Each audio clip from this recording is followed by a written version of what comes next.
आज की कहानी है प्यार का मजाक। दिल्ली से बेंगलोर का सफ़र लंबा तो था ही, लेकिन जयंत की बेसब्री भी हद पार कर रही थी। 3 साल बाद खुशबू से मिलने का वक्त जो नज़दीक आ रहा था। मोहब्बत में अगर कामयाबी मिल जाए तो इंसान को दुनिया जीत लेने का एहसास होने लगता है। ट्रेन सरपट भाग रही थी, लेकिन जयंत को उसकी रफ्तार बैलगाड़ी से धीमी लग रही थी।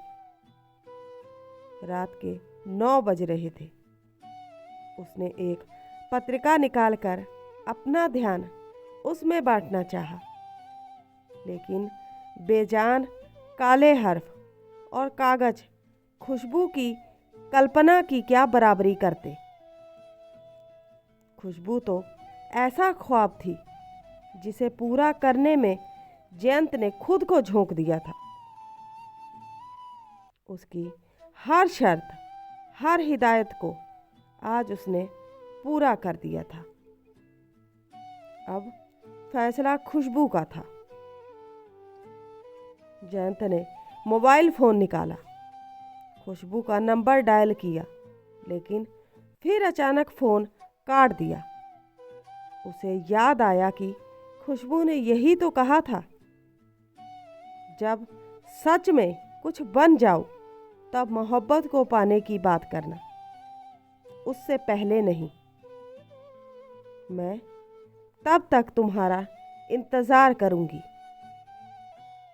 मोबाइल फ़ोन वापस जेब के हवाले कर जयंत अपनी बर्थ पर लेट गया। सुख के इन लम्हों को वह खुशबू की यादों में जीना चाहता था। 5 साल पहले जब जयंत दिल्ली आया था तो वह कुछ बनने के सपने साथ लाया था, लेकिन दिल्ली की फिजाओं में उसे खुशबू क्या मिली। जिंदगी की दशा और दिशा ही बदल गई। जयंत ने मुखर्जी नगर दिल्ली के एक नामी इंस्टीट्यूट में प्रतियोगी परीक्षा की तैयारी के लिए दाखिला लिया, तो वहाँ पढ़ाने वाली मैडम खुशबू का जादू पहली नज़र में ही प्यार में बदल गया। भरा पूरा बदन, बेहद खूबसूरत झील सी आँखें, घुंघरेले लंबे बाल, बदन का हर अंग ऐसा कि सामने वाला देखता ही रह जाए। जयंत ने खुशबू से बातचीत शुरू करने की कोशिश की। क्लास में वह अक्सर मुश्किल सवाल रखता, पर खुशबू की सब्जेक्ट पर गजब की पकड़ थी। जयंत उसे कभी अटका नहीं पाया, लेकिन उसमें भी बहुत खूबियाँ थीं। इसलिए खुशबू उसे स्पेशल समझने लगी। उस दिन क्लास जल्दी ख़त्म हो गई। खुशबू ने जयंत को रुकने का इशारा किया।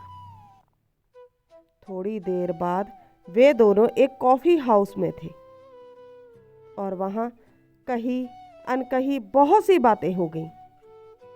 नज़दीकियाँ बढ़ने लगीं तो समय पंख लगाकर उड़ने लगा। एक दिन मौका देखकर जयंत ने खुशबू को प्रपोज भी कर दिया, लेकिन खुशबू ने वैसा जवाब नहीं दिया जैसी जयंत को उम्मीद थी। खुशबू की बहन की शादी थी। उसने जयंत को न्योता दिया तो जयंत भला ऐसा मौका क्यों छोड़ता। काफ़ी अच्छा आयोजन था, लेकिन जयंत को इस सब में ज़्यादा दिलचस्पी नहीं थी। दकियानूसी रस्में रात भर चलने वाली थी, इसलिए जयंत मेहमानों के रुकने वाले हाल में जाकर सो गया। लोगों की आवाज़ें वहाँ भी आ रही थीं। सब बाहर मंडप में थे। रात में अचानक किसी की छुअन की गर्माहट से जयंत की नींद खुल गई। हाल की लाइट बंद थी, लेकिन अपनी चादर में लड़की की छुअन वह अंधेरे में भी पहचान गया था। खुशबू इस तरह उसके साथ, ऐसा सोचना भी मुश्किल था। लेकिन अपने प्यार को इतना करीब पाकर कौन मर्द अपने आप पर कंट्रोल रख सकता है। चंद लम्हों में वे दोनों एक दूसरे में समा जाने को बेताब होने लगे। खुशबू के चुंबनों ने जयंत को मदहोश कर दिया। अपने करीब खुशबू को पाकर उसे जैसे जन्नत मिल गई। तूफान थमा तो खुशबू वापस शादी की रस्मों में शामिल हो गई और जयंत उसकी खुशबू में डूबा रहा। कुछ दिनों बाद ऐसा ही एक और वाकया हुआ। तेज बारिश थी। मंडी हाउस से गुजरते समय जयंत ने खुशबू को रोड पर खड़ा पाया। जयंत ने फौरन उसके नज़दीक पहुंचकर अपनी मोटरसाइकिल रोकी। दोनों उस पर सवार हो इंडिया गेट की ओर निकल गए। खुशबू को रोमांचक जिंदगी पसंद थी, इसलिए वह इस मौके का लुत्फ उठाना चाहती थी। बारिश का मजा रोमांच में बदल रहा था। प्यार में सराबोर वे घंटों सड़कों पर घूमते रहे। जयंत और खुशबू की कहानी ऐसे ही आगे बढ़ती रही कि तभी अचानक इस कहानी में एक मोड़ आया। खुशबू ने जयंत को ग्रैंड होटल में बुलाया। डिनर की यह पार्टी अब तक की सब पार्टियों से अलग थी। खुशबू की खूबसूरती आज जानलेवा महसूस हो रही थी। आज तुम्हारे लिए स्पेशल ट्रीट, जयंत मुस्कुराकर खुशबू ने कहा। किस खुशी में? जयंत ने पूछा। मुझे नई नौकरी मिल गई, बेंगलोर में असिस्टेंट प्रोफेसर की। जयंत का दिल टूट गया था। खुशबू को सरकारी नौकरी मिल गई थी। इसका मतलब उसकी जुदाई भी थी। जयंत ने दुखी लहजे में खुशबू को उसकी जुदाई का दर्द कह सुनाया। खुशबू ने मुस्कुराते हुए कहा, वादा करो तुम पहले कंपटीशन पास करोगे, नौकरी मिलने के बाद ही मुझसे मिलने आओगे, उससे पहले नहीं। ना मुझे फ़ोन करोगे और ना ही चैट। मैं तुम्हारी टीचर रही हूँ, इसलिए मुझे यह गिफ्ट दोगे। फिर हम शादी करेंगे, एक नई जिंदगी, एक नई प्रेम कहानी। मैं तुम्हारा इंतज़ार करूँगी। 3 साल का समय बस तुम्हारी यादों के सहारे निकालूंगी। अचानक से सब कुछ खत्म हो गया। धीरे धीरे समय बीतने लगा। जयंत ने अपना वादा तोड़ खुशबू को फ़ोन भी किया, लेकिन उसने मीठी झिड़की से उसे पढ़ाई पर ध्यान देने को कहा। जयंत को भी यह बात चुभ गई। अब पूरा समय वह अपनी पढ़ाई पर देने लगा। प्यार में बड़ी ताकत होती है, इसलिए मोहब्बत की कोशिश इंसान से कोई भी काम करा लेती है। जयंत को भारतीय सर्वेक्षण विभाग में अच्छी नौकरी मिल गई। अब खुशबू को पाने में कोई रुकावट नहीं बची थी। जयंत ने अपना वादा पूरा कर लिया था। अचानक ट्रेन रुकी तो जयंत की नींद खुली।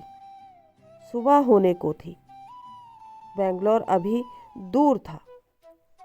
जयंत दोबारा आंखें मूंद हसीन सपनों में खो गया। ट्रेन जब बेंगलोर पहुंची तब तक शाम हो चुकी थी। जयंत ने खुशबू को फ़ोन मिलाया, लेकिन फ़ोन किसी अनजान ने उठाया। वह नंबर खुशबू का नहीं था। उसका नंबर अब बदल चुका था। दूसरे दिन वह मालूम करता हुआ खुशबू के कॉलेज पहुंचा। लाल गुलाब और खुशबू के लिए गिफ्ट से भरे बैग जयंत के हाथों में लदे थे। वैसे भी जयंत को खुशबू को उपहार देने में बड़ा सुकून मिलता था। अपनी पॉकेट मनी बचा बचा कर वह उसके लिए छोटे छोटे गिफ्ट लाता था, जिन्हें पाकर खुशबू बहुत खुश होती थी। खुशी से लवरेज जयंत कॉलेज गया।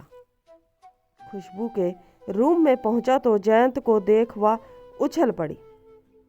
मिठाई का डब्बा आगे कर जयंत ने उसे खुशखबरी सुनाई। खुशबू ने एक टुकड़ा मुंह में रखा और जयंत को शुभकामनाएं दी। जयंत में सब्र कहाँ था। उसने आगे बढ़कर उसका हाथ थामा और चुम्बन रसीद कर दिया। प्लीज जयंत, यह सब नहीं, प्लीज रुक जाओ। अचानक खुशबू ने सख्त लहजे में जयंत को टोकते हुए रोका। लेकिन यार, अब तो मैंने अपना वादा पूरा कर दिया, तुमसे मेरी शादी। निराश जयंत ने पूछा। सॉरी जयंत, प्लीज, मैंने शादी कर ली है। अब वे सब बातें तुम भूल जाओ। क्या भूल जाऊं, मतलब? जयंत उसे घूरते हुए बोला। हाँ, मुझे भूलना होगा, मुस्कुराते हुए खुशबू बोली। वे सब मजाक की बातें थी। 3 साल पहले कही गई बातें। क्या अब इतने दिन बाद तुम्हें तो मुझसे भी अच्छी लड़कियां मिलेंगी? मुस्कुराते हुए खुशबू बोली। जयंत उल्टे पैर लौट पड़ा। लाल गुलाब उसके भारी कदमों के नीचे कुचल रहे थे। मजाक की बातें शायद 3 साल में खत्म हो जाती हैं, माने खो देती हैं। जयंत समझने की नाकाम कोशिश करने लगा। तो उम्मीद करते हैं आज की कहानी आपको अच्छी लगी होगी। अच्छी लगी है तो सपोर्ट कीजिए। मिलते हैं किसी नई कहानी के साथ। तब तक के लिए बाय।